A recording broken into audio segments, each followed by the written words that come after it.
Syllabus जितना भी होता है उसमें से कुछ पोर्शन ऐसा होता है जो सबसे इंपॉर्टेंट होता है, ठीक है। जैसे साइंस के 20 से 22 टॉपिक ऐसे होते हैं जिसमें से आप 14-15 नंबर बहुत आराम से गेन कर सकते हो, ठीक है। उसी में से क्वेश्चन हर बार आते हैं रेलवे के, चाहे प्रीवियस ईयर के कितने भी एग्जाम उठा के देख लो आप, चाहे एनटीपीसी का ले लो, चाहे आप एएलपी का ले लो, चाहे ग्रुप डी का ले लो, ठीक है।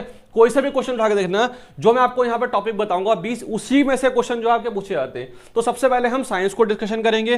तो साइंस के अगर हम 20 टॉपिक की बात करें तो मैं यहाँ पे एक एक करके आपको टॉपिक डिस्कस करूंगा। सबसे पहले हमें बायोलॉजी में से 4-5 अगर हम टॉपिक कर लेते हैं तो उसमें से हमारे जो है शॉर्ट हो जाएंगे कि क्वेश्चन जो है उसी टॉपिक के अंदर से सबसे ज्यादा पूछे जाते हैं। तो देखो पहला जो टॉपिक आता है वो आता है आपका सेल का, ठीक है। सेल की जो खोज है वो किसने की थी, न्यूक्लियस की केंद्र की खोज किसने की थी, या फिर जो है पावर हाउस जो होता है, ऊर्जा का केंद्र किसको कहा जाता है, ठीक है। इस तरह के क्वेश्चन आते हैं। दूसरे नंबर पे आता है आपका बीमारियों से रिलेटेड जो आपके क्वेश्चन होते हैं वो बहुत ज्यादा पूछे जाते हैं कि वायरस से कौन कौन सी बीमारी होती है, ठीक है।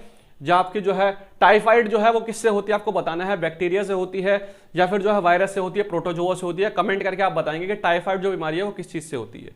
फिर उसके बाद रेलवे के जो सबसे इंपॉर्टेंट 2 टॉपिक हैं जिसमें से रेलवे सबसे ज्यादा भर भर के क्वेश्चन पूछता है, वो 2 टॉपिक हैं आपके एनिमल किंगडम और आपका जो है प्लांट किंगडम।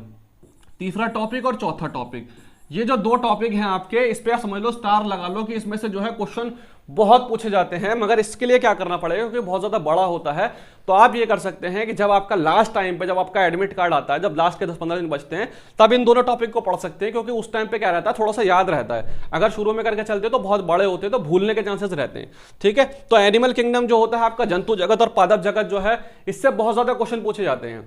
उसके बाद हम 5वां डिस्कस करेंगे। अपना 5वां टॉपिक है हमारा मानव शरीर जो होता है, ह्यूमन बॉडी, ठीक है। ह्यूमन बॉडी में से जो हमारा श्वसन तंत्र होता है, इम्यून सिस्टम होता है, ठीक है, एंडोक्राइन सिस्टम होता है, या फिर हमारे शरीर के अंदर जो हमारी ग्रंथियां होती हैं, हमारे दांत होते हैं, हड्डियां होती हैं, इससे रिलेटेड भी बहुत सारे क्वेश्चन बायोलॉजी में पूछे जाते हैं। नेक्स्ट अगर टॉपिक की बात करें तो नेक्स्ट हमारे जो बायोमोलिक्यूल्स होते हैं, प्रोटीन जो होते हैं, प्रोटीन्स, कार्बोहाइड्रेट, विटामिन्स, ठीक, इसमें से बहुत ज्यादा क्वेश्चन पूछे जाते हैं। अच्छा, मैं आप लोगों से एक क्वेश्चन पूछता हूं कि विटामिन B12 जो होता है उसका साइंटिफिक नाम क्या होता है। जिसको पता है वो कमेंट करके बताए कि मुझे विटामिन B12 का साइंटिफिक नाम क्या होता है। फिर उसके बाद इन्वेंशंस और इन्वेंटर्स, ठीक है। तो ये वो टॉपिक हैं जो बायोलॉजी में सबसे ज्यादा इंपॉर्टेंट रहते हैं। नेक्स्ट हम बात करेंगे, ठीक है, इन्वेंशन और इन्वेंटर्स में आपका जो है फिजिक्स में भी आता है और उसमें बायोलॉजी में भी आता है। बायोलॉजी में जैसे आ सकता है आपका कि चेचक के टीके का आविष्कार किसने किया, इस तरीके से जो होते हैं बायोलॉजी के बनते हैं। बाकी कुछ फिजिक्स के भी आ सकते हैं, ठीक है। तो ये इन्वेंशन और इन्वेंटर्स का होता है। नेक्स्ट हम बात करेंगे केमिस्ट्री में। केमिस्ट्री का जो सबसे इंपॉर्टेंट टॉपिक होता है वो एटॉमिक स्ट्रक्चर होता है। परमाणु की खोज किसने की, इलेक्ट्रॉन की खोज किसने की, थ्योरी किसने दी थी। तो एक टॉपिक आपका केमिस्ट्री में ये बहुत इंपॉर्टेंट है। नेक्स्ट है आपका एसिड और बेस, अम्ल और क्षार जो होता है, ये बहुत ज्यादा इंपॉर्टेंट आपका टॉपिक है। अगर आप केमिस्ट्री पूछोगे सबसे इंपॉर्टेंट टॉपिक कौन से हैं जिसमें से रेलवे हर बार क्वेश्चन पूछता है, तो वो आपके 2 टॉपिक हैं। वो है आपका पीरियोडिक टेबल और आपका जो है मेटल नॉन मेटल, ठीक है।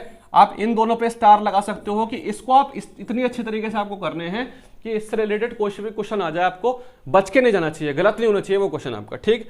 नेक्स्ट हम बात करेंगे कार्बन एंड कंपाउंड का। कार्बन एंड कंपाउंड जो है बहुत ज्यादा इंपॉर्टेंट आपका एक टॉपिक बन जाता है रेलवे की जब बात आती है। फिर उसके बाद हम बात करेंगे केमिकल रिएक्शंस। रेलवे में बहुत ज्यादा केमिकल रिएक्शन में से एक नया क्वेश्चन तो आपको जरूर पूछा जाता है कि डीकंपोजिशन क्या होता है, सिंगल डिस्प्लेसमेंट क्या होता है, डबल डिस्प्लेसमेंट क्या होता है। इससे रिलेटेड जो है बहुत ज्यादा क्वेश्चन आते हैं। उसके बाद chemistry in everyday life, cement में जिप्सम का क्या रोल रहता है, जिप्सम का फॉर्मूला क्या होता है, साबुन का फॉर्मूला क्या होता है, ठीक है। इस तरीके के क्वेश्चन जो है केमिस्ट्री में बहुत ज्यादा पूछे जाते हैं रेलवे में, ठीक है। जो टॉपिक मैं आपको बता रहा हूं ये नोट करते हुए चलने हैं आपको। उसका फिजिक्स की बात करेंगे। फिजिक्स में लाइट का जो चैप्टर है ये बहुत इंपॉर्टेंट है, ठीक है। वर्क पावर एनर्जी जो होता है ये बहुत इंपॉर्टेंट है, ठीक। उसके बाद जो आपका सैटेलाइट होती है, कितने टाइप के सैटेलाइट होती हैं, ग्रेविटेशन के बारे में जो गुरुत्वाकर्षण होता है। उसके बाद जो एसआई यूनिट होते हैं, ये फिजिक्स का बहुत एक इंपॉर्टेंट टॉपिक है। नेक्स्ट हम बात करते हैं हीट की, ऊष्मा की। मैं थोड़ा सा फास्ट आपको बता रहा हूं इसलिए ताकि आप जो है इसको नोट कर लेंगे बाद में रुक रुक के, ठीक है। आपका टाइम ज्यादा वेस्ट ना हो और वीडियो बहुत ज्यादा लंबी ना हो, इसलिए थोड़ा सा मैं आपको फास्ट बस टॉपिक डिस्कशन कर रहा हूं, ठीक है। कैसे कैसे प्रिपेयर करना है वो भी मैं आपको बताऊंगा। मगर फिलहाल मैं आपको 20 ऐसे टॉपिक बता रहा हूं साइंस के, जो 20 टॉपिक को अगर आप कवर करते हैं तो आपके 14 से 15 नंबर कहीं नहीं जाएंगे अगर आप इन टॉपिक को भी कवर कर लेते हैं, ठीक है। उसके बाद हम बात करेंगे मोशन का, जो गति का जो चैप्टर आता है वो, ठीक। उसके बाद हमारा जो साउंड होता है, साउंड से रिलेटेड बहुत ज्यादा क्वेश्चन पूछे जाते हैं। जो तरंग होती हैं हमारी वेव्स से रिलेटेड बहुत सारे क्वेश्चन पेपर में पूछे जाते हैं। नेक्स्ट हम बात करते हैं इलेक्ट्रिसिटी का और मैग्नेटिज्म का, और हमारा सरफेस टेंशन जो होता है, ठीक है, पृष्ठ तनाव वगैरह जो होता है इससे रिलेटेड।